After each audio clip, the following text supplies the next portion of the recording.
بسم اللہ الرحمن الرحیم الحمدللہ۔ آج ہماری تلاوت کا آغاز 27ویں پارے سے ہوا۔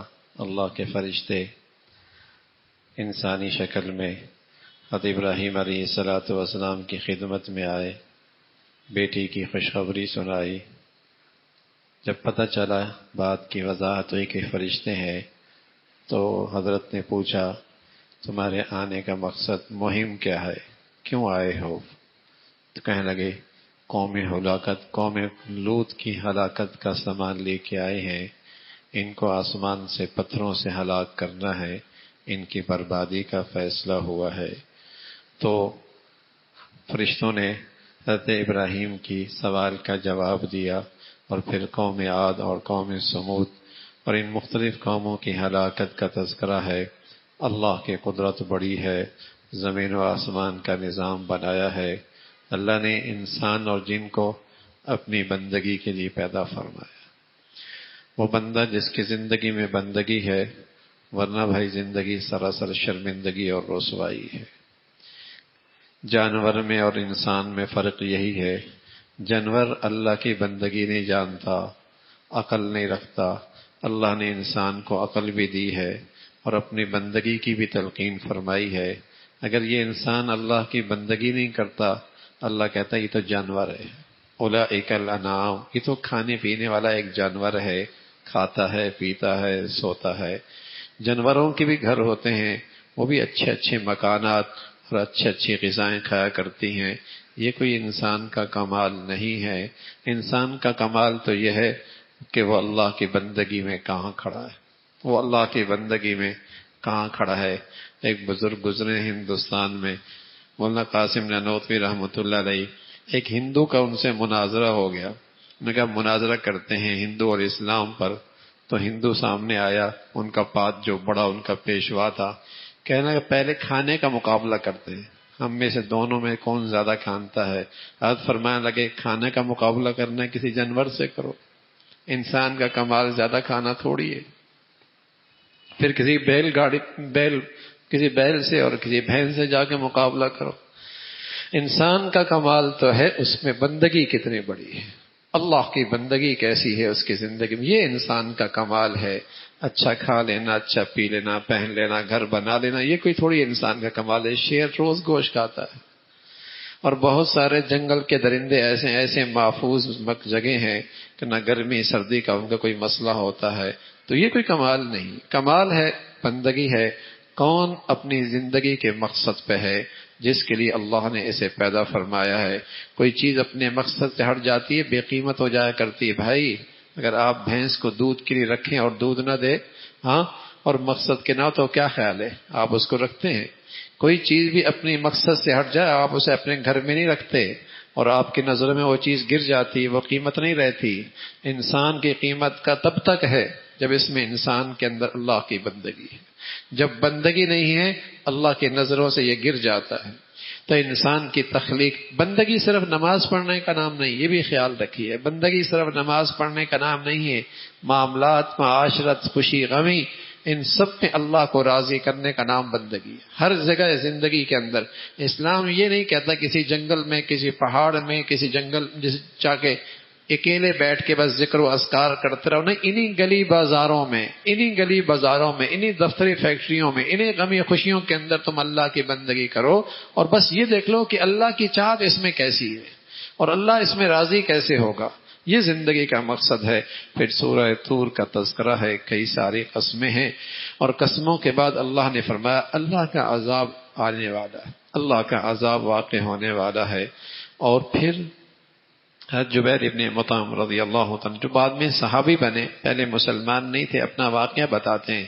فرمایا میں مدینہ منورہ آیا، اور بدر میں جو ہمارے قیدی گرفتار ہو گئے، اس سلسلے میں مذاکرات کے لیے میں مدینہ آیا مکہ سے۔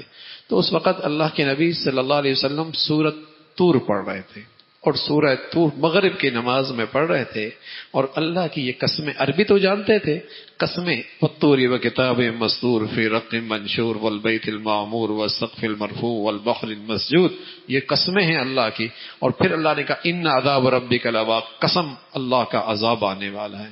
فرمانے لگی جب میں نے یہ سنی، ایسا لگتا ہے میرے سینے سے دل نکلنے کو ہے، اور میرا دل پھٹنے کو ہے. اور پھر یہ اللہ کے نبی آگے پڑھتے چلے گئے, ام خلقوا من غیر شیء ام هم الخالقون, کیا تم یوں ہی پیدا ہو گئے ہو, تمہیں کسی نے پیدا نہیں کیا, یا کیا تم خود اپنے آپ کو پیدا کرنے والے ہو؟ تو ایسا لگتا ہے میرا تو ہوش و حواس اڑ جائیں گے. اور یہ قرآن کی آیتیں میرے دل پہ ایسی اثر کر گئی. میں آیا تو تھا قاصد بن کے, مذاکرت کرنے کے لیے ایک رہنما اور ذمہ دار اور ان کا ترجمان بن کے, لیکن میں نے آ کر کلمہ پڑھ لیا اور میں اسلام قبول کر لیا. تو قرآن کی اپنی ایک تاثیر ہے. اللہ ہمیں قرآن کی برکتیں اور قرآن کے نور اور ایسا دل دے دے ہمیں کہ ہم بھی قرآن کی آیات سے اثر لینے بن جائیں, قرآن کی تلاوت سے اثر لینے والے بن جائیں. اللہ کے نبی کی خدمت میں ایک شخص آیا, کہنے لگا یا رسول اللہ میرا دل تو ایسا لگتا ہے پتھر سا ہو گیا, اثر ہی کوئی نہیں ہوتا, اثر ہی کوئی نہیں ہوتا. آپ نے فرمایا قرآن کی تلاوت کثرت سے کیا کرو, یہ دلوں کی صفائی ہے, اور اس سے دلوں کی ساری قدورتیں اور زارا زنگ اس قرآن کی تلاوت سے دور ہوتا ہے. اور اکیلے بیٹھ کر دنیا سے اپنا جانا یاد رکھا کرو, موت, اس سے بھی دل کی بڑی طہارت اور پاکیزگی اور صفائی ہوتی ہے. یہ نسخہ اللہ کے نبی نے فرمایا. پھر سورہ طور کے اندر اہل جنت کا تذکرہ ہے. جنت کی نعمتوں میں ہوں گے مشروبات, چھوٹے چھوٹے بچے چمکتے ہوئے موتیوں کی طرح, وہ ان کے پاس آ کے مشروبات پیش کریں گے. انسان ویسی بچوں سے بڑا خوش ہوتا ہے, بچوں سے بڑا خوش ہوتا ہے.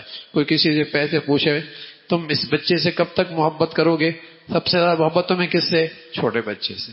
اور کب تک یہ سب سے زیادہ محبت رہے گی؟ جب تک کہ یہ بڑا نہ ہو جائے, جب تک کہ یہ بڑا نہ ہو جائے. بچوں سے ویسی محبت ہوتی ہے.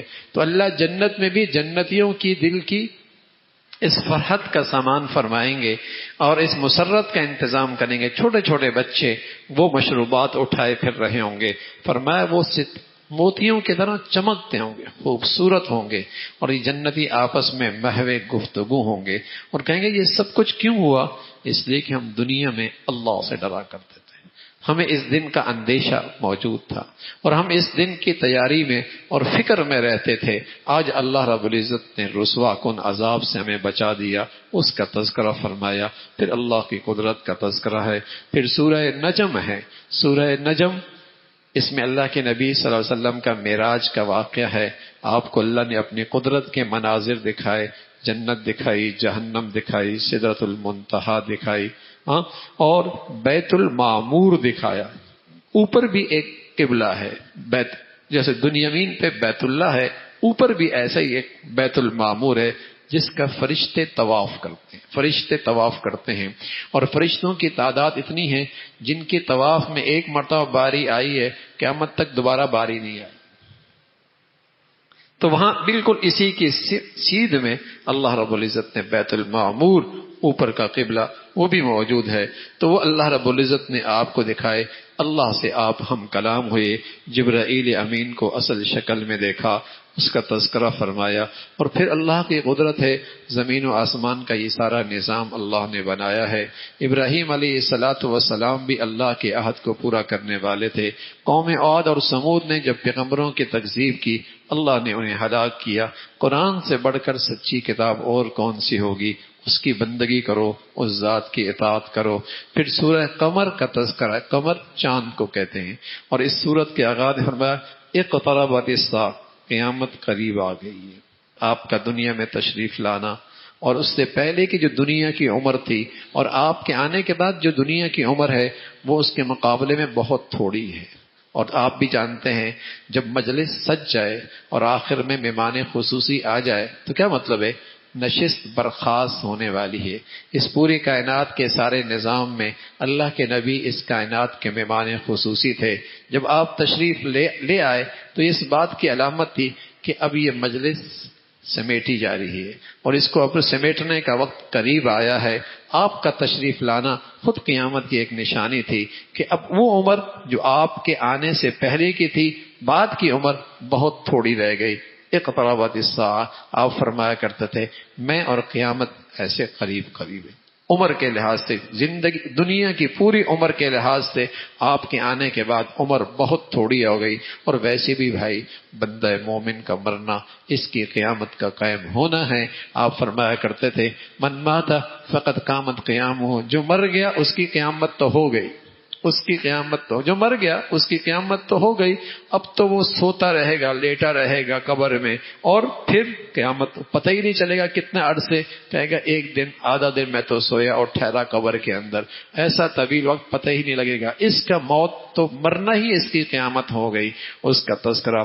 پھر چاند کا دو ٹکڑے کا ہو جانا. مشرک مکہ کا کہا کرتا اب اللہ کے رسول کوئی معجزہ، اس چاند کو دو ٹکڑے کر دیں.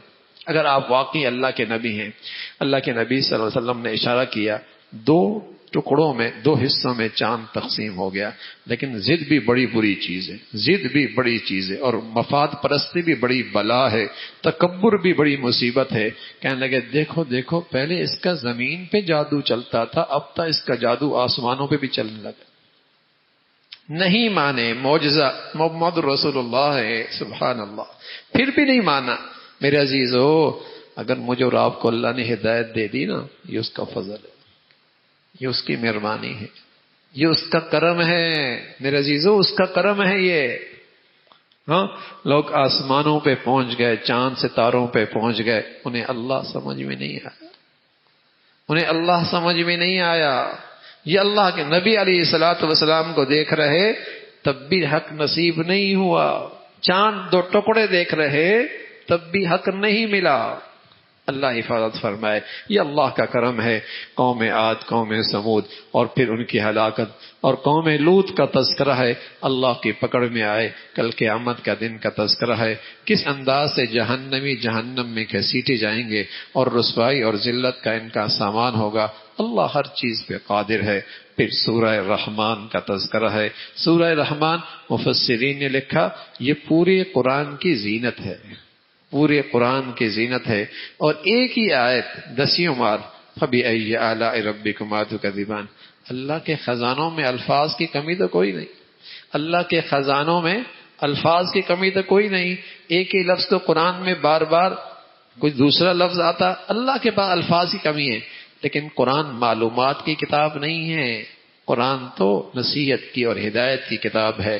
جیسے باپ اپنے بچے میں کوئی چیز دل میں پیدا کرنا چاہتا ہے تو ایک ہی بات مختلف انداز سے اس کو سمجھاتا ہے، مختلف پیرایوں سے اسے سمجھاتا ہے. لوگ سمجھتے ہیں قرآن معلومات کی کتاب ہے، معلومات نہیں، ہدایت کی کتاب ہے، نصیحت کی کتاب ہے، تذکیر کی کتاب ہے. اس لیے ایک ہی بات کو اللہ نے بار بار ذکر فرمایا.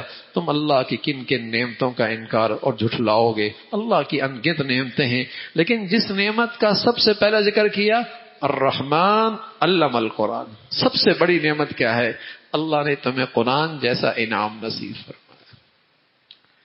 قرآن جیسی دولت اس سے بڑھ کر کوئی نعمت نہیں، اس کی مثال نہیں کوئی نعمتوں میں، اس کا متبادل نہیں کوئی نعمتوں میں. قرآن جیسی دولت دی. سبحان اللہ. اللہ ہمیں اس کی عظمت، اس کی قدر اور اس کی تلاوت اور اس دولت کی پر عمل کی توفیق نصیب فرمات. علم القرآن، اس کا تذکرہ فرمایا.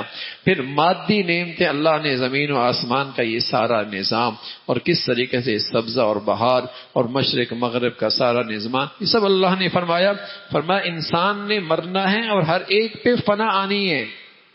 پھر جہنم ہے، جہنم کا تذکرہ کیا اور کہا تم اللہ کی کن کن نعمتوں کو جھٹلاؤ گے. ارے جہنم کا تذکرہ بھی اللہ کا انعام ہے کہ آج خبردار کر دیا، آج آگاہ کر دیا، آج خطرات کو سامنے رکھ دیا. یہ سارے خطرات ہیں، اور جہنمی کس انداز سے وہاں رسوا اور ذلیل ہوں گے، اور کس انداز سے وہ جہنم کی آگ ان کو جسے کہیں کہ جلا دے گی. آج اللہ نے خبر دے دی. یہ بھی اللہ کا انعام ہے، اور یہ بھی اللہ کی طرف سے تمہاری خیرخواہی اور ہمدردی اور بھلائی ہے. پھر اللہ رب العزت نے فرمایا جو اللہ سے ڈرتے ہیں ان کے لیے پھر نعمتیں ہیں، بہتی نہریں ہیں. اور پھر اللہ رب العزت، دو چیزیں آدمی کو پسند ہے دنیا میں، بہت پسند ہوتی ہیں. ایک عورت پسند ہے، دوسرا سبزہ پسند ہے. اور پھر سبزے کے اندر ساتھ ساتھ اگر نہری بھی ہو جائے تو وہ منظر کتنا پرکشش ہوتا ہے. ہاں نہریں جاری ہوں، سبزہ ہو، پہاڑ ہو، کتنا خوبصورت۔ ویسے تو اللہ کی جنت میں ان گنت نعمتیں ہیں، لیکن ان نعمتوں کا بطور خاص ذکر فرمایا۔ نہریں ہوں گی، پانی ہوگا، سبزہ ہوگا، باغات ہوں گے، ہاں، اور پھر تمہاری زندگی کے ساتھی بھی ہوں گی، اور ایسی ہوں گی کسی انسان نے اور جن نے چھوا بھی نہیں ہوگا، اور ایسا ہوگا جیسے کوئی موتی ہوتا ہے، اور ایسا لباس پہنا ہوگا کہ 70 جوڑوں کے اندر بھی اس کا حسن جھلک رہا ہوگا، اس کا حسن جھلک رہا ہوگا، اور کسی نے اسے نہیں چھوا ہوگا۔ موتی بھی کیا ہوتے ہیں؟ اللہ رب العزت نے اس کا حسن موتیوں سے بھی زیادہ خوبصورت رکھا ہوگا، اور یہ سب بدلہ ہوگا دنیا میں جس نے اللہ کو راضی کرنے میں محنت اور مشقت کی، یہ اللہ کا وہ انعام ہوگا، اس کا تذکرہ فرمایا۔ پھر سورہ واقعہ کا تذکرہ ہے۔ عبداللہ ابن اب مسعود فرمایا کرتے تھے رضی اللہ تعالیٰ عنہ کہ جنت جو شخص اسے روزانہ تلاوت کرے گا کبھی اسے رزق کی تنگی اور معاش کی پریشانی نہیں ہوگی، جو اس سورت کو روزانہ رات کو تلاوت کرے گا۔ قیامت کا تذکرہ ہے۔ قیامت میں 3 گروہوں میں انسان تقسیم ہوں گے۔ ایک سابقون الاولون، نیکیوں میں بہت آگے، ان کی تذکرہ ہے۔ دوسرا اصحاب الیمین، جن کو دائیں ہاتھ میں نامہ اعمال ملے گا۔ تیسرے اصحاب الشمال، جنہیں بائیں ہاتھ میں نامہ اعمال ملے گا۔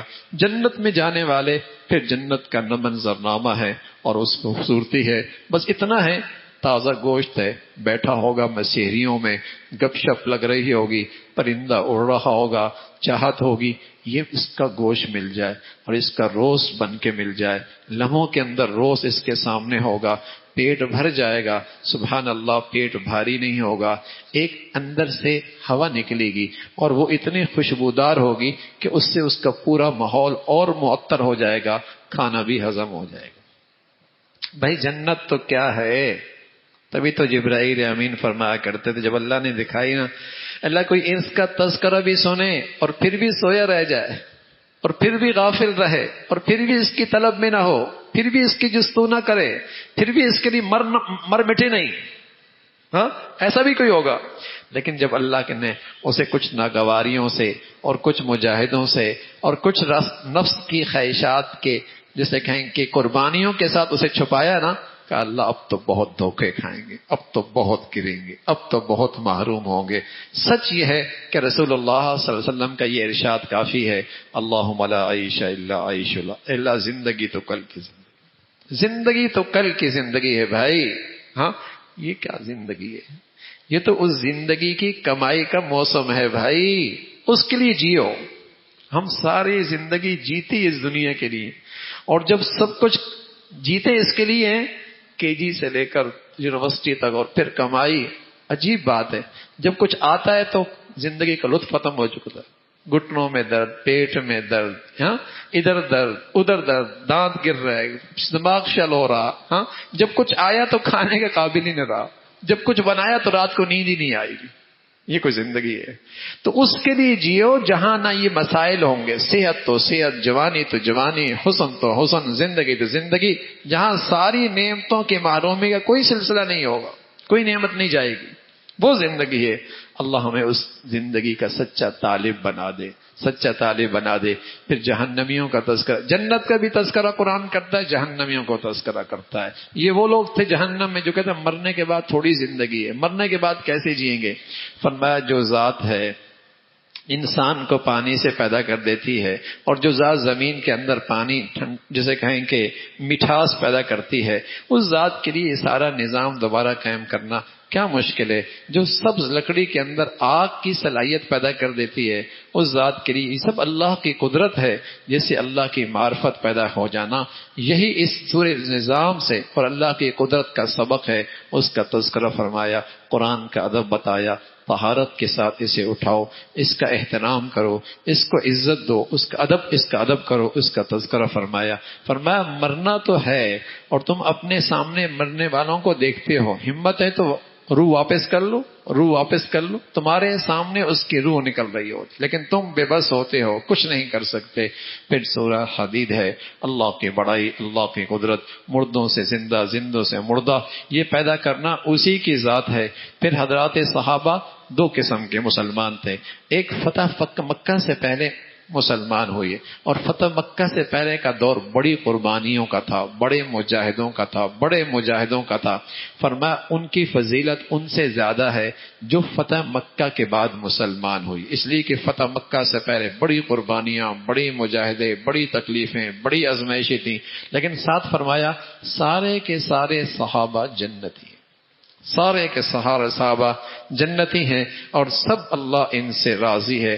صحابہ کو تاریخ میں نہ دیکھا کرو، صحابہ کو قرآن میں دیکھا کرو. تاریخ میں دیکھو گے بدگمان ہو جاؤ گے، تاریخ اٹھاؤ گے صحابہ کے بارے میں لکھنے والے بس اوقات مؤرخ سیاہ دل ہوتا ہے، بس اوقات سیاہ دل ہوتا ہے، اس کا قلم بھی سیاہ ہوتا ہے، دل بھی سیاہ ہوتا ہے، زبان بھی سیاہ ہوتی ہے، وہ غلط فہمیاں پیدا کرتے ہیں. صحابہ کی عظمت دیکھنی ہے تو قرآن دیکھو. قرآن صحابہ کے بارے میں کہتا ہے صحابہ سارے کے سارے جنتی ہیں. پھر اللہ رب العزت نے اہل ایمان کا تذکرہ فرمایا کہ یہ اپنے ایمان کے نور کی وجہ سے آخرت کی ساری گھاٹیوں سے آسانی کے ساتھ گزر رہے ہوں گے. اور منافق کہیں گے ٹھہرو ٹھہرو، ہمیں بھی تمہارے نور سے کچھ استفادہ کرنا ہے، کچھ گھاٹیاں ہمارے لیے مشکل ہو رہی ہیں. تو ان سے کہا جائے گا یہ نور یہاں نہیں ملتا، یہ دنیا میں ملتا تھا، لیکن دنیا نے تمہیں غافل کر رکھا تھا. یہ کہنا تھا کہ بیچ میں پردہ حائل ہوگا اور وہ جہنم میں جا گریں گے. اہل جنت کے لیے جنت ہے اور جنت کا مل جانا بہت بڑی کامیابی ہے. پھر اللہ رب العزت نے اہل ایمان کو تنبیہ فرمائی، ایمان والوں وہ کب وقت آئے گا جب تمہارے دل اللہ کی عظمت اور اس کی بڑائی کے سامنے پس جائیں گے اور تمہارا دل اللہ کے خوف سے اثر لے گا. وہ کب وقت آئے گا؟ حضرت فضیل رضی اللہ رحمۃ اللہ علیہ بہت بڑے اللہ کے ولیوں کے سرتاج گزرے ہیں، لیکن ان کی زندگی کا آغاز بڑا عجیب تھا. ڈاکو تھے، ڈاکہ مارنے کے لیے گئے، ایک گھر پہ پھلانگنے لگنے، دیوار پہ چھلانگ لگانے لگے. اندر ایک بیٹی قرآن کی تلاوت کر رہی تھی اور یہی آیت پڑھ رہی تھی، الم یأن للذین آمنوا ان تخشع. وہ سحری کا وقت تھا اور بچی کچھ اس انداز سے پڑھ رہی تھی، عربی جانتے تھے. یہ آیت سنتے ہی دل کی کائنات بدل گئی، دل کی دنیا بدل گئی. فوراً کہنے لگے بلا یا ربنا، بلا یا رب، اے اللہ وہ گھڑی آ گئی اور تیرا خوف نے میرے دل کی دنیا میں اس کا سارا زنگ دور کر دیا. ایسی توبہ کی ولی نہیں بنے، ولیوں کے سرتاج بنے. بس اوقات آدمی کہتا ہے میرے تو بہت گناہ ہیں، میرا کیا بنے گا، میں نے تو بہت سیائیاں کی ہیں، بہت غلط کیا ہے. میرے عزیزو، جس کریم داتا سے ہمارا واسطہ ہے نا، اس کی رحمت کا ٹھکانہ کوئی نہیں ہے. جس کریم مولا سے ہمارا واسطہ ہے اس کی رحمت کا ٹھکانہ کوئی نہیں ہے. بس اوقات بڑے سے بڑے گناہ کار توبہ کر لے، اللہ کا ولی بن جاتا ہے اور بہت سارے رسمی مسلمانوں سے بہت آگے نکل جاتا ہے. اس کے در پہ تو سچی ندامت اور شرمندگی کی قدر و قیمت ہے. اس کا تذکرہ فرمایا. پھر اہل ایمان کو تلقین فرمائی یہ دنیا چند روزہ ہے، یہ کھیل تماشا ہے. تمہاری زندگی کے مختلف ادوار آتے ہیں. ایک دور آتا ہے ایک دور ایسا آتا ہے جو بچپن کا دور ہوتا ہے، جہاں اس کی پوری کائنات کیا ہوتی ہے؟ کھلونے. کھانا نہیں کھائے گا، پانی نہیں پیے گا، آرام نہیں کرے گا، کھلونا اس کی کائنات ہے. اگر وہ لے لی جائیں تو روتا ہے، چیختا ہے جیسے اس سے کوئی سلطنت لے لی. لیکن ایک دور اگلا آتا ہے جب وہ کھلونوں پہلی زندگی دیکھتا ہے تو ہنستا ہے، ارے کھلونے بھی کوئی چیز تھی. اب اس کی زندگی کا معیار بدل گیا اور چاہتیں بدل گئیں. اب وہ کیا کرتا ہے؟ اب وہ ٹیپ ٹاپ، اچھا لگو، خوبصورت لگو، کپڑے، جوتے، گھڑی، موبائل. پھر ایک دور یہ آتا ہے. لیکن اس کے بعد پھر ایک دور اور آتا ہے. پھر اپنے بچوں سے کہتا ہے تم انہی چیزوں میں لگے رہو گے، کچھ کماؤ بھائی، کچھ کماؤ، کچھ نوکری کرو، کچھ ملازمت کرو، کچھ فیکٹری کرو، یہی کرتے رہو گے، بناؤ سنگھار کے چکر میں لگے رہو گے. پھر ایک دور اس سے آگے کا آتا ہے.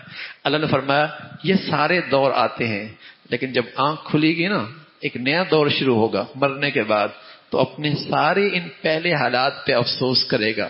وہ بھی کوئی سمجھ تھی، جیسے کھلونا کے دور کو سمجھتا ہے کوئی دور تھا، وہ بناؤ سنگھار کے دور کو کہتا کوئی زندگی تھی.